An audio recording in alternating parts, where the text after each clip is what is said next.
আজকের গল্পের নাম বিভূতিভূষণ বন্দ্যোপাধ্যায়ের তাল নবমী। এটি একটি মর্মস্পর্শী লেখা, যা দারিদ্র্যের কশাঘাতে জর্জরিত দুই ভাই নেপাল ও গোপালের জীবন ও স্বপ্নের করুণ আখ্যান। গল্পটি একটি দরিদ্র কৃষক পরিবারের চিত্র তুলে ধরে, যেখানে খাদ্য ও বাসস্থানের অভাব নিত্যদিনের ঘটনা। এটি আমাদের চ্যানেলের পঞ্চম নিবেদন। আমরা প্রতিনিয়ত চেষ্টা করছি আমাদের বাংলা সাহিত্যের যা হিরে মণি মাণিক্য আছে, যা যা রত্ন আছে, সেগুলোকে খুঁজে এনে নিজেদের মতো করে প্রেজেন্ট করার বা নিবেদন করার। আমরা আপনাদেরকে পাশে চাই। আপনারা আপনাদের নিজেদের রিভিউ অবশ্যই আমাদের ভিডিওর নিচে দেবেন, এটা আমরা আশা করব। আপনাদের কাছ থেকে এই ধরনের মত বা এই ধরনের মন্তব্য আমাদের আগামী দিনে নিজেদের চলার পথের পাথেয় হয়ে থাকবে। এখন আর বিশেষ কথা না বাড়িয়ে চলুন আমরা সবাই মিলে একসাথে গল্পে মনোনিবেশ করি। ঝমঝম বর্ষা, ভাদ্র মাসের দিন। আজ দিন 15 ধরে বর্ষা নেমেছে। তার আর বিরামও নেই, বিশ্রামও নেই।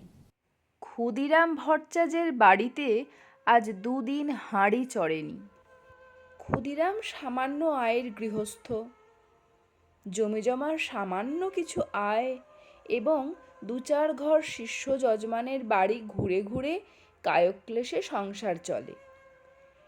এই ভীষণ বর্ষায় গ্রামের কত গৃহস্থের বাড়িতেই পুত্রকন্যা অনাহারে আছে। ক্ষুদিরাম তো সামান্য গৃহস্থ মাত্র। যজমান বাড়ি থেকে যে কটি ধান এসেছিল তা ফুরিয়ে গিয়েছে। ভাদ্রের শেষে আউশ ধান চাষিদের ঘরে উঠলে তবে আবার কিছু ধান ঘরে আসবে। ছেলেপুলেরা দুবেলা পেট পুড়ে খেতে পাবে। নেপাল ও গোপাল ক্ষুদিরামের 2 ছেলে। নেপালের বয়স বছর 12, গোপালের 10। কদিন থেকে পেট ভরে না খেতে পেয়ে ওরা 2 ভাই সংসারের ওপর বিরক্ত হয়ে উঠেছে। নেপাল বললে, এই গোপলা, খিদে পেয়েছে না তোর? গোপাল ছিপ চাঁচতে চাঁচতে বলল, দাদা। মাকে গিয়ে বল, আমারও পেট চুঁই করছে। মা বকে, তুমি যাও দাদা। বকুক গে, আমার নাম করে মাকে বলতে পারবি নে? এমন সময় পাড়ার শিবু বাড়ুজ্যের ছেলে চুনিকে আসতে দেখে নেপাল ডাকলে, ও চুনি, শুনে যা। চুনি বয়সে নেপালের চেয়ে বড়, অবস্থাপন্ন গৃহস্থের ছেলে, বেশ চেহারা। নেপালের ডাকে সে ওদের উঠোনের বেড়ার কাছে দাঁড়িয়ে বলে, কি? আয় না ভেতরে। না, যাব না, বেলা যাচ্ছে। আমি জটি পিসিমাদের বাড়ি যাচ্ছি। মা সেখানে রয়েছে কি না ডাকতে যাচ্ছি। কেন, তোর মা এখন সেখানে যে? ওদের ডাল ভাঙতে গিয়েছে। তাল নবমীর বের তো আসছে এই মঙ্গলবার, ওদের বাড়ি লোকজন খাবে।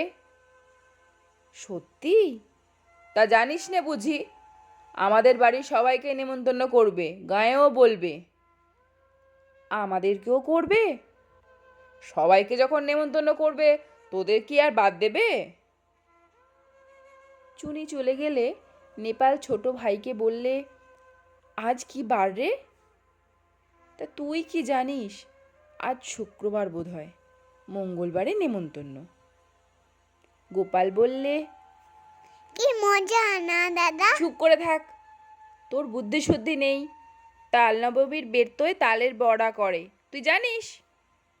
গোপাল সেটা জানতো না, কিন্তু দাদার মুখে শুনে খুব খুশি হয়ে উঠল। সত্যিই যদি তা হয়, তবে সে সুখাদ্য খাবার সম্ভাবনা বহু দূরবর্তী নয়, ঘনিয়ে এসেছে কাছে। আজ কি বার সে জানে না, সামনের মঙ্গলবারে নিশ্চয়ই তার আর বেশি দেরি নেই। দাদার সঙ্গে বাড়ি যাবার পথে জটি পিসিমার বাড়ি। নেপাল বললে, তুই দাঁড়া, ওদের বাড়ি ঢুকে দেখে আসি। ওদের বাড়ি তাল দরকার হবে, যদি তাল কেনে। এই গ্রামের মধ্যে তাল গাছ নেই, মাঠে প্রকাণ্ড তাল দিঘি। নেপাল সেখান থেকে তাল কুড়িয়ে এনে গায়ে বিক্রি করে। জটি পিসিমার সামনেই দাঁড়িয়ে।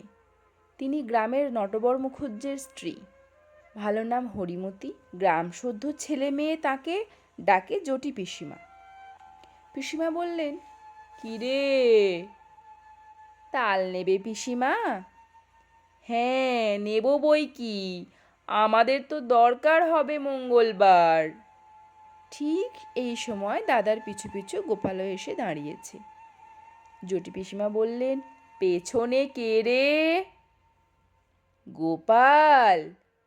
তা সন্ধেবেলা দুই ভাই গিয়েছিলি কোথায়? নেপাল সলজ্জ মুখে বললে, মাছ ধরতে।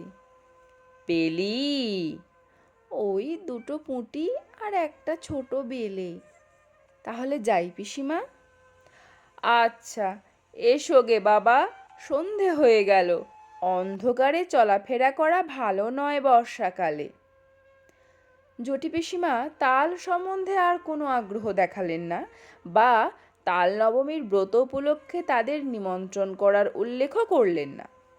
যদিও দুজনেরই আশা ছিল হয়তো জটি পিসিমা তাদের দেখলেই নিমন্ত্রণ করবেন। এখন দরজার কাছে গিয়ে নেপাল আবার পেছন ফিরে জিজ্ঞেস করলো, তাল নেবেন তাহলে? তাল? তা দিয়ে যেও বাবা। কটা করে পয়সায়? দুটো করে দিচ্ছি পিসিমা। তা নেবেন আপনি? তিনটে করেই নেবেন। বেশ কালো হেঁড়ে তাল তো, আমাদের তালের পিঠে হবে তাল নবমীর দিন। ভালো তাল চাই, মিশ কালো তাল পাবেন, দেখে নেবেন আপনি। গোপাল বাইরে এসেই দাদাকে বললে, কবে তাল দিবি দাদা? কাল। তুই ওদের কাছে পয়সা নিস নে দাদা। নেপাল আশ্চর্য হয়ে বললে, কেন রে? তাহলে আমাদের নেমন্তন্ন করবে, দেখিস এখন। দূর, তা হয় না। আমি কষ্ট করে তাল কুড়োবো আর পয়সা নেব না? রাতে বৃষ্টি নামে, হু হু বাদলার হাওয়া, সেই সঙ্গে পূব দিকের জানলার কপাট দড়ি বাঁধা। হাওয়ায় দড়ি ছিঁড়ে সারা রাত খটখট শব্দ করে ঝড় বৃষ্টির দিনে। গোপালের ঘুম হয় না, তার যেন ভয় ভয় করে।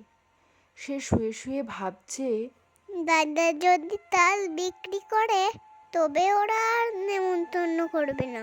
তা কখনো করে? খুব ভোরবেলায় উঠে গোপাল দেখলে বাড়ির সবাই ঘুমিয়ে, কেউই তখনও ওঠেনি। রাত্রের বৃষ্টি থেমে গিয়েছে, সামান্য একটু টিপটিপ বৃষ্টি পড়ছে। গোপাল এক ছুটে চলে গেল গ্রামের পাশে সেই তালদিঘির ধারে। মাঠে এক হাঁটু জল আর কাদা। গ্রামের উত্তর পাড়ায় গণেশ কাওড়া লাঙল ঘাড়ে এই এত সকালে মাঠে যাচ্ছে। ওকে দেখে বললে, ই খোকা ঠাকুর, যাচ্ছ কনে এত ভোরে? তাল কুড়োতে দিঘির পাড়ে। বড্ড সাপের ভয় খোকা ঠাকুর, বর্ষাকালে ওখানে যেও না একা একা। গোপাল ভয়ে ভয়ে দিঘির তালপুকুরের তালের বনে ঢুকে তাল খুঁজতে লাগলো।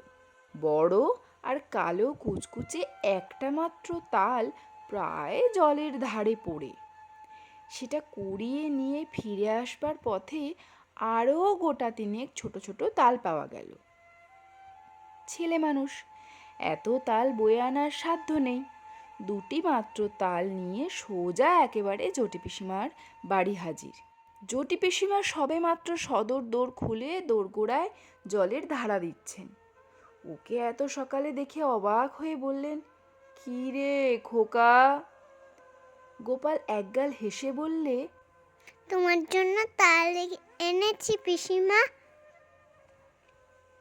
জটি পিসিমা আর কিছু না বলে তাল দুটো হাতে করে নিয়ে বাড়ির ভেতর চলে গেলেন। গোপাল একবার ভাবলে তাল নবমী কবে জিজ্ঞেস করে, কিন্তু সাহসে কুলোয় না তার।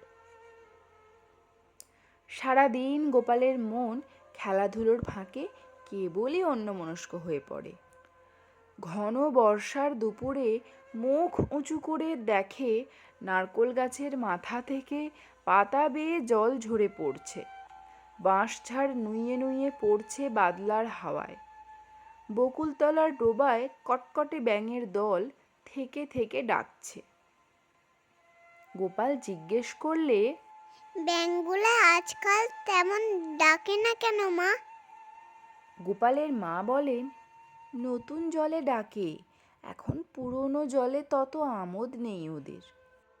আজ কি বার মা? সোমবার। কেন রে, বাড়ির খোঁজে তোর কি দরকার? মঙ্গলবারে তাল নবমী না মা?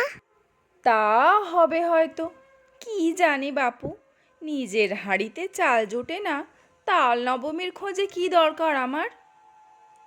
সারাদিন কেটে গেল।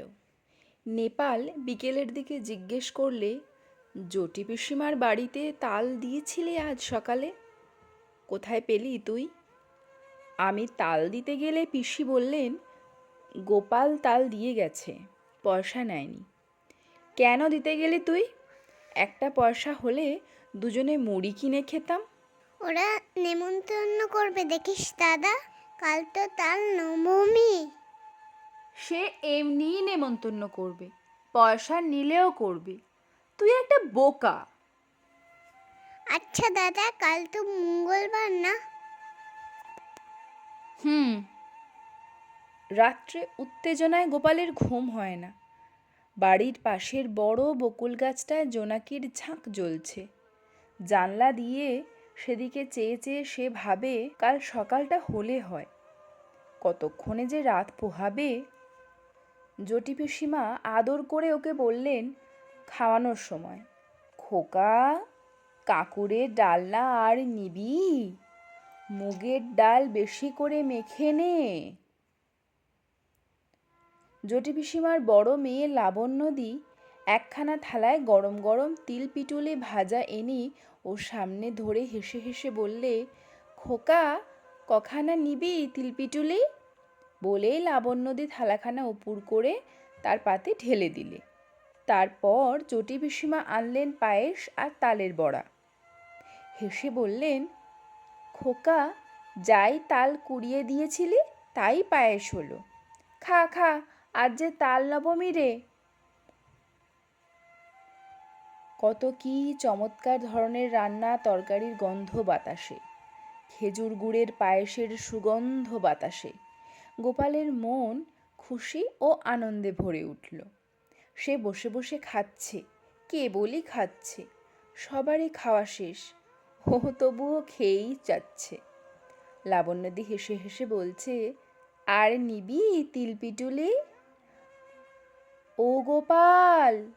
হঠাৎ গোপাল চোখ চেয়ে দেখলে জানলার পাশে বর্ষার জলে ভেজা ঝোপঝাড় তাদের সেই আতা গাছটা, সে শুয়ে আছে তাদের বাড়িতে। মার হাতের মৃদু ঠেলায় ঘুম ভেঙেছে। মা পাশে দাঁড়িয়ে বলছেন, ওঠ ওঠ, বেলা হয়েছে কত, মেঘ করে আছে তাই বোঝা যাচ্ছে না। বোকার মতো ফ্যাল ফ্যাল করে সে মায়ের মুখের দিকে চেয়ে রইল। আজ কি বার মা? মঙ্গলবার। তাও তো বটে, আজই তো তাল নবমী। ঘুমের মধ্যে ওসব কি হিজিবিজি স্বপ্ন সে দেখছিল। বেলা আরও বাড়ল। ঘন মেঘাচ্ছন্ন বর্ষার দিনে যদিও বোঝা গেল না বেলা কতটা হয়েছে। গোপাল দরজার সামনে একটা কাঠের গুঁড়ির ওপর ঠায় বসে রইল। বৃষ্টি নেই একটুও, মেঘ জমকালো আকাশ। বাদলের সজল হাওয়ায় গা শিরশির করে। গোপাল আশায় আশায় বসে রইল বটে, কিন্তু কই, পিসিমাদের বাড়ি থেকে কেউ তো নেমন্তন্ন করতে এলো না। অনেক বেলায় তাদের পাড়ায় জগবন্ধু চক্রবর্তী তাঁর ছেলে মেয়ে নিয়ে সামনের পথ দিয়ে কোথায় যেন চলেছেন। তাদের পেছনে রাখাল রায় ও তাঁর ছেলে শানু।